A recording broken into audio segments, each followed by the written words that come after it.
Hey, it's your boy, Mr. Drama, and we're coming to you live with the top 10 Ridonculous Race duo prospects. These are characters I want to see in the next season of the Ridonculous Race. Duos from the traditional seasons that I think would be perfect for a Ridonculous Race season. Of course, we're not counting anyone who appeared in a Ridonculous Race, so without further ado, like, comment, and subscribe to Mr. Drama, and let's get started. If you ever see one of those again, just let me know, okay? Because, I could do that too. So at number 10, I think we'll have Lindsay and Tyler, who we could call it, say, the populars, the prom king and queen. I just feel like these characters, they didn't get a lot of development. They have some very funny interactions. I think they could be like an early to mid-season boot.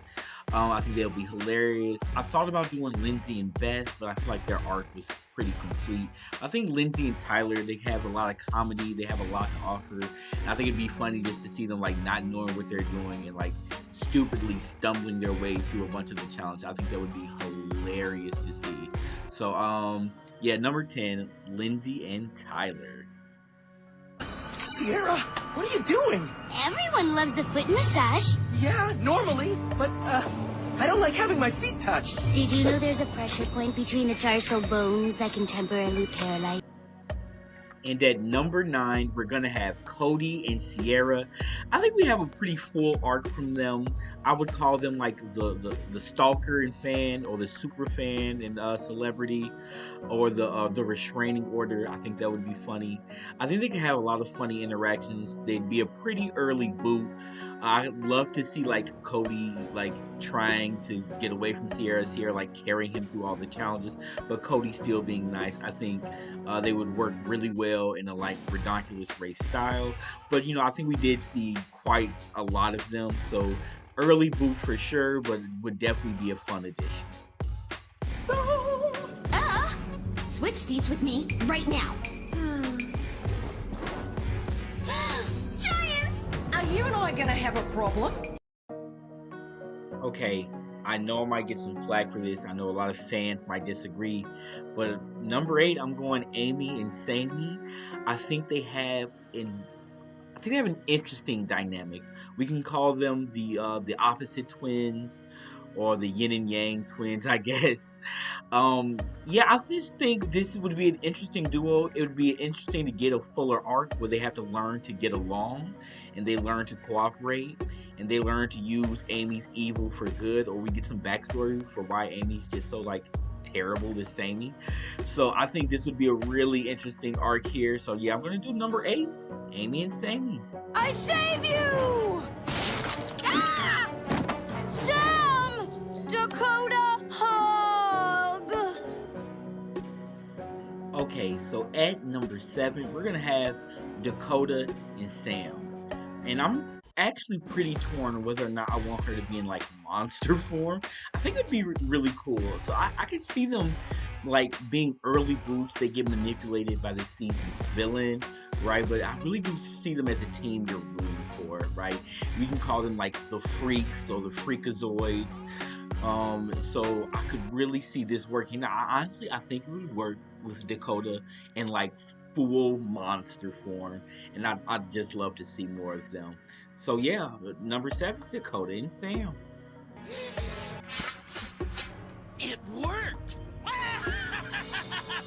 You should be taking notes of my genius. At number 6, we've got Scarlett and Max. And honestly, I think these two would be the best, like, what's it called? Comedic relief. I think watching Scarlett get frustrated all over again would be hilarious. Put both of them in like full villain form. Have Max be the same old Max. I think they would be hilarious. We can call them the evil villains or the super villains, and just let them go at it. Let them go crazy. I think they would be hilarious in the Ridonculous Race. I think they should make it like far. I think they, maybe not primary antagonists, but like they should be up there. I think they would be hilarious to watch, like top 5 at least. I'm coming to save you! now we're getting down to our top 5, and with another Pakatu Island cast members, we've got Jasmine and Sean. And guys, I promise I'm not some secret Pakatu Island super fan.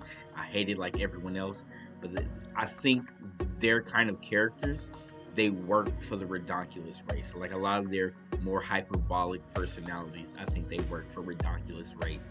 And so here, Sean and Jasmine, I want to see them go far. I think they should be powerhouses. They should be threats. They should go far, like top 4. Like they should be threats throughout the whole game. You should be rooting for Sean and Jasmine to win. I would love to see them being able to work together, them having more competent characters to bounce off of, because they truly were like the saving grace of Pakatu Island. They would be great to watch in a mix of like other characters that are more tolerable than the ones they worked with in Pakatu Island. I think they'd be really fun additions to Ridonculous Race. I think you could call them the power couple or the survivors. Ooh, the survivors. Yeah, I think you could definitely call them the survivors. I think they would be amazing in Pakatu Island. That's our number 5. That's for the oatmeal. Oh, you messed with the wrong white girl.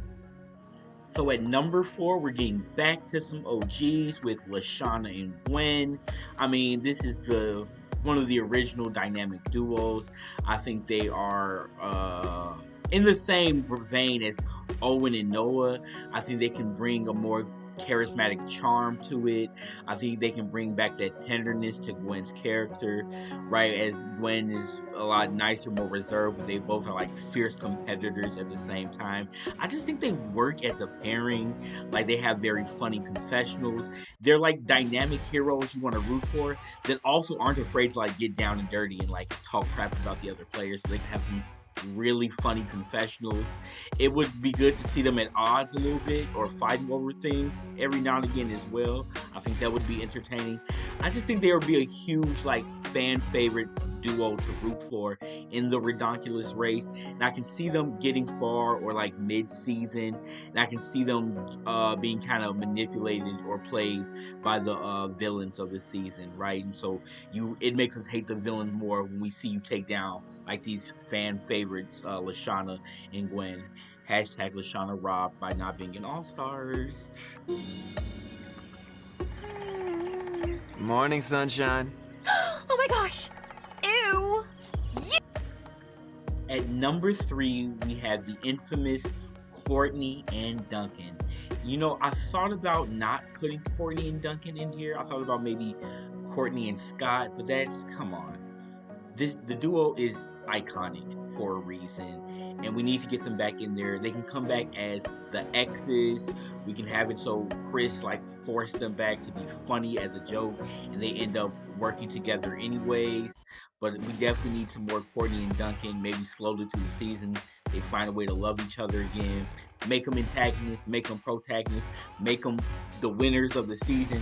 Honestly, Courtney Duncan will always be a tier 1 duo, and I think if we're gonna do a Ridonculous Race season with other Total Drama characters, we definitely need Courtney and Duncan in the mix. Oh, I think that was the worst night of my entire life. It was even worse than the night I went out with that guy with the manky bad breath because he ate those sausages at that place. What? So a lot of you guys might be surprised that Katie and Sadie are so high, but honestly, I'm shocked they weren't in the first Ridonculous Race season. I mean, this is the original, like, came in as a pair, like, they compete as BFFFLs, like, they come in as a duo, they're, like, the most recognizable duo, they dress the same. They should have definitely been in Ridonculous Race. It gives them an easy chance to, like, show them off, develop their characters a little more, or even just, like, pay homage to the fact that these characters are, like, the most dynamic duo. I think They should either go out early or they should, give them some development. Let them make it far in the game. Really show off that sisterly bond. Really show, Katie defending Sadie from people who talk bad about her, or it'll show Sadie defending Katie's intelligence. Develop that relationship more.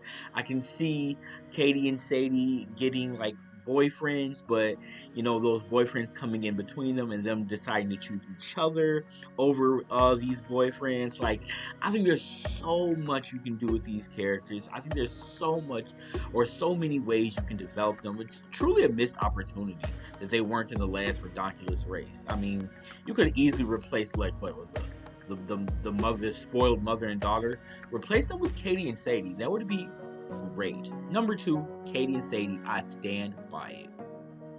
Now, before we reveal number 1, don't forget to like, comment, and subscribe.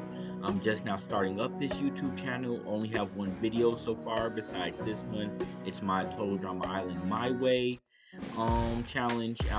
I'd love for you all to subscribe and see the Total Drama Action My Way.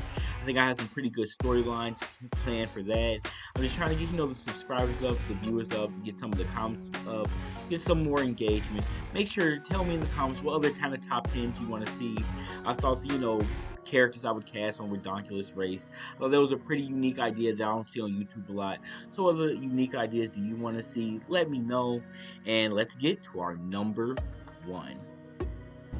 I'm wedged in a hole, this isn't right. If I'm going down, make a fair fight. It's beneath you to abandon a girl in a ditch. Offer me my dignity, I haven't got a stitch. Please, Alejandro. You and I have been the greatest adversaries this game has ever seen. Is this how you want to win it? Because I got jammed into a pit by a stupid rock? Is that the victory you want? And at number 1, we have our villainous duo, Heather and Alejandro. I just really want to see them playing the game with each other, not versus each other, but this time like they're evil versus everyone. They make amazing antagonists when they don't have to like use that evil on each other. So just imagine the combined might of Heather and Alejandro. They don't have to worry about who's going to get the money between each other. They're on a team and they're just pure sadistic evil. I mean, just manipulating people left and right, using their strength to beat the other competitors, working together, being all lovey-dovey while doing it. I mean, they could be some fierce competitors, and they don't have to worry about being voted off. It's raps. I would love to see them compete in that way. They'd be perfect for Ridonculous Race. I think they should go far. I mean, don't give Heather and Alejandro another win, but they should definitely go far. So I would love to see it. I think it would be amazing. Total Drama, anybody, if you're watching this, put Heather and Alejandro on the next season of Ridonculous Race. It would be perfect. And that is my top 10 prospects for the next Ridonculous Race season. Like, comment, and subscribe.